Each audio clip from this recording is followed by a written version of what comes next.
Halo semua, perkenalkan nama saya Muhammad Latif Ramadan sebagai mahasiswa program studi Teknologi Industri Pertanian Universitas Padjadjaran.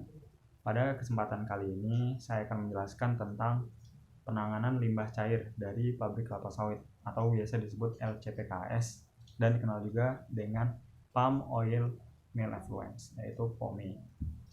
Nah, sebelum kita membahas lebih lanjut terkait penanganan POMI, kita lebih baik membahas dulu apa itu POMI. Pabrik kelapa sawit biasanya menghasilkan produk berupa crude palm oil atau CPO dan palm kernel oil atau PKO. Namun, selain dua produk tadi, pabrik kelapa sawit juga mengeluarkan output berupa limbah. Nah, limbah ini bisa kita kategorikan menjadi 3 bentuk, yaitu berbentuk padat, berbentuk gas, dan berbentuk cair.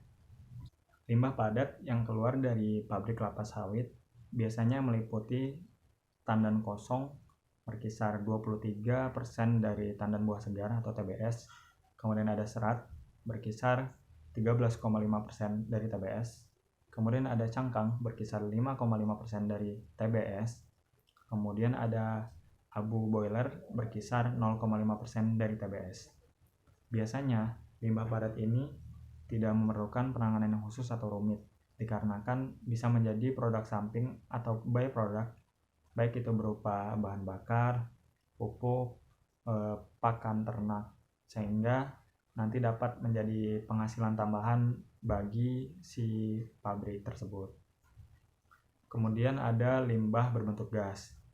Nah, limbah ini merupakan gas buangan yang dihasilkan dari pabrik kelapa sawit saat mengolah crude palm oil.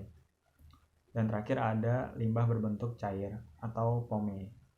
Nah, POME ini namanya berasal dari kondensat rebusan, air hidrosiklon, dan sludge separator.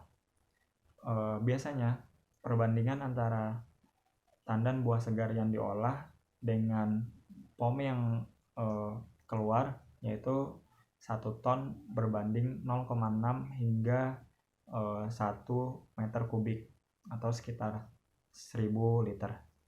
Nah, POME ini terdiri dari 95% air, 4 hingga 5% bahan-bahan terlarut dan tersuspensi seperti selulosa, protein dan lemak, dan 0,5% hingga 1% residu minyak yang sebagian besar berupa emulsi. Nah, POME ini dihasilkan dari 3 stasiun pengolahan crude palm oil yang berbeda, yaitu 1.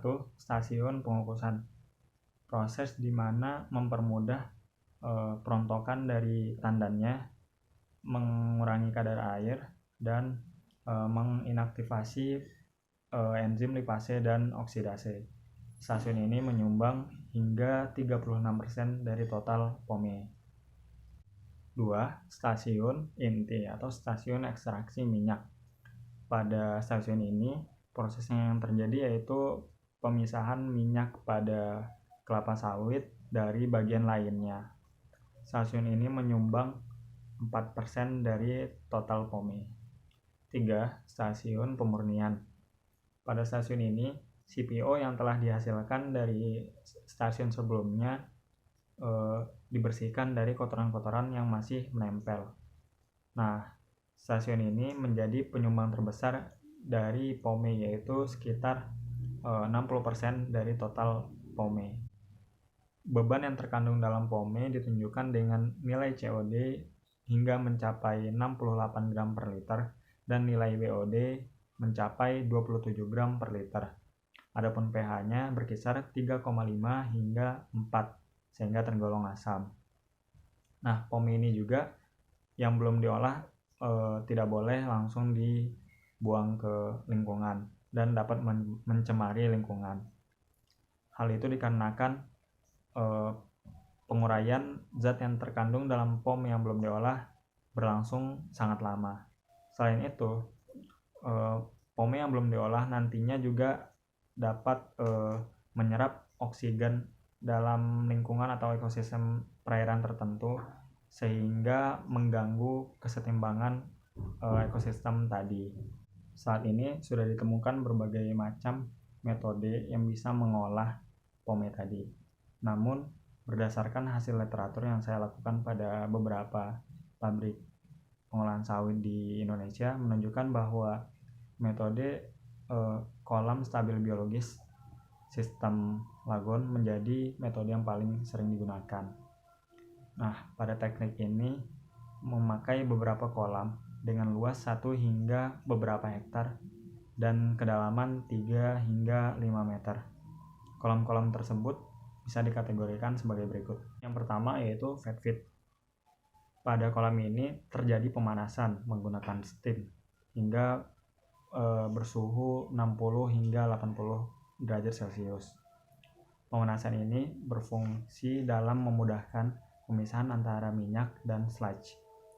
Dan nantinya minyak yang terpisah dari sludge tadi akan dikumpulkan oleh mesin yang bernama skimmer. Yang kedua yaitu kolam pendingin. Pome yang keluar dari fed feed mempunyai suhu 60 hingga 85 derajat Celcius. Agar bakteri mesofilik dapat berkembang dengan baik, maka pome tadi terlebih dahulu didinginkan dalam kolam pendingin hingga mencapai 40 sampai 45 derajat Celcius. Nah, yang ketiga yaitu mixing ponds atau kolam pencampuran.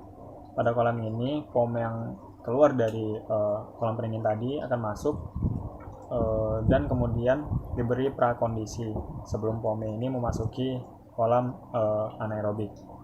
Nah, dalam kolam ini, pome akan mengalami asidifikasi agar zat organik yang terkandung dalam pome ini mudah dalam mengalami biodegradasi dalam suasana anaerobik nantinya.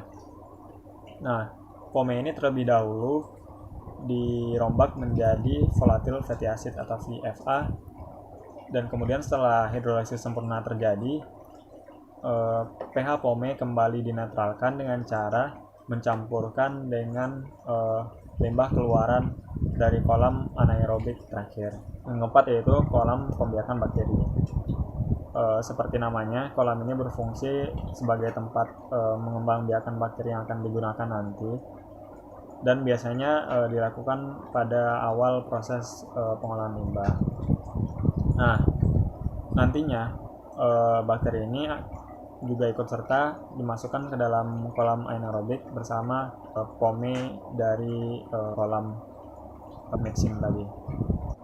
Yang kelima yaitu kolam anaerobik. Pome yang keluar dari kolam pencampuran akan masuk ke kolam ini. Nah, biasanya di pabrik-pabrik pengolahan kelapa sawit, kolam anaerobik ini terbagi menjadi dua jenis, yaitu kolam anaerobik primer dan kolam anaerobik sekunder. Pada kolam anaerobik primer, zat-zat organik yang terkandung dalam pome itu baik itu berupa karbohidrat, protein, lemak, itu akan diubah oleh bakteri anaerobik menjadi asam-asam organik. Kemudian pada kolam anaerobik sekunder, asam-asam organik tadi akan diubah kembali oleh bakteri anaerobik metana menjadi bentuk gas metana dan CO2. Nah, selain itu juga pada kolam anaerobik ini terjadi penurunan BOD yang cukup signifikan, yaitu dari 5 gram per liter menjadi 1,75 gram per liter BOD, atau sebesar 65% penurunannya. Nah, yang keenam yaitu kolam aerobik. Setelah keluar dari kolam anaerobik tadi, pome akan masuk ke kolam aerobik ini. Seperti namanya, penguraian zat-zat yang terkandung dalam pome akan bersifat aerobik atau menggunakan oksigen. Pada kolam ini terjadi penurunan kandungan beban BOD dari 1,75 gram per liter dapat diturunkan hingga mencapai lebih kecil dari 0,1 gram per liter, atau efisiensinya dapat lebih besar dari 95%. Yang ketujuh yaitu kolam sedimentasi. Pada kolam ini terjadi pemisahan cairan dari lumpur yang mengalir secara kontinu dari kolam anaerob. Nah, biasanya memerlukan waktu selama 4 hari. Namun jika dirasa masih terdapat lumpur yang terkandung, maka nantinya akan dimasukkan ke kolam sedimentasi kedua. Yang kedelapan yaitu kolam fakultatif dan bak pengontrol. Sebenarnya POME yang keluar dari kolam sedimentasi tadi sudah memenuhi baku mutu limbah untuk dibuang ke lingkungan. Hanya saja dua kolam ini berfungsi sebagai pelengkap dan untuk memastikan saja. Biasanya ditandai dengan adanya penangkaran ikan yang bisa memastikan bahwasanya POME tadi sudah aman dibuang ke ekosistem perairan.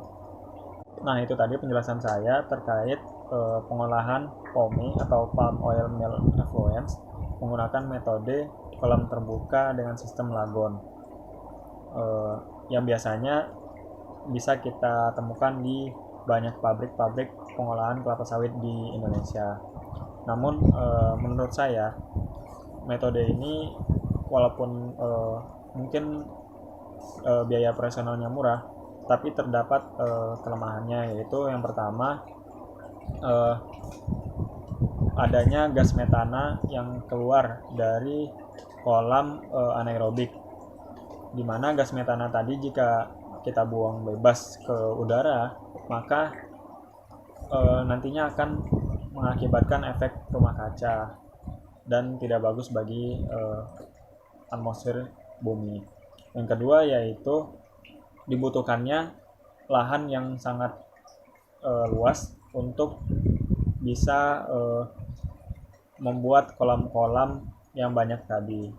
Adapun metode lain yang saya rasa lebih efisien yaitu metode membran dan metode elektrokoagulasi. Sekian penjelasan saya terkait pengolahan POME. Terima kasih atas kesempatannya dan mohon maaf jika terdapat kesalahan.